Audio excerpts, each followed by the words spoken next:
நம்ம வீட்டு கார்டனுக்கு வாங்க. இந்த ரெயின் லில்லி பல்ப்லாம் வாங்கி வச்சு ஒரு 1.5 வருஷம் இருக்கும். இதை வளர்ந்த நாளில் இருந்து இது என்ன அருகம்புல் மாதிரி சும்மா புதர் மாதிரி வளர்ந்துட்டுருக்கு, இதுக்கு தவக்கா வரும், எலி வரும், பாம்பு வரும் அப்படின்ட்டு ஒரு ஃபுட் செயினே உருவாக்கிடுவாங்க.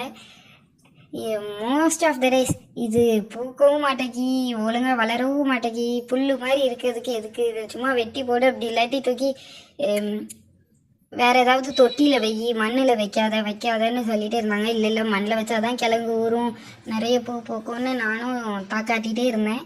அப்போ நான் தாக்காட்டினதுக்கு இது ஒரு பஞ்சாக பூத்ததே இல்லை.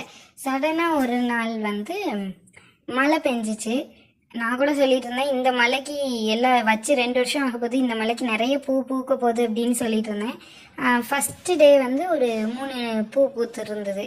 அதுக்கப்புறம் நாங்கள் யாரும் எதிர்பார்க்கவே இல்லை, அப்படியே விட்டுட்டோம். ஒரு 2 நாள் கழிச்சு ஒரு 10-20 பூ.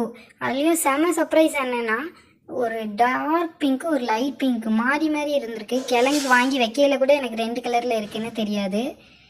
இது உங்களுக்கு வீடியோவில் எப்படி இருக்குன்னு தெரியல, ஆனால் நேரில் பார்க்கையில நல்லா தெரிஞ்சுது. ஒரு டார்க் பிங்க்கும் ஒரு லைட் பிங்க்கும். இதில் நிறைய கலர்ஸில் கூட இருக்குது. இதை நம்ம சீட்ஸ் மூலியமாகவும் வளர்க்கலாம், அதாவது கிழங்கு மூலியமாகவும் வளர்க்கலாம். நான் ரெயின் லில்லி பல்ப்ஸ் தான் வாங்கி வச்சேன் ஒரு ஸ்டோரில் இருந்து, ஆன்லைன் ஸ்டோரில் இருந்து.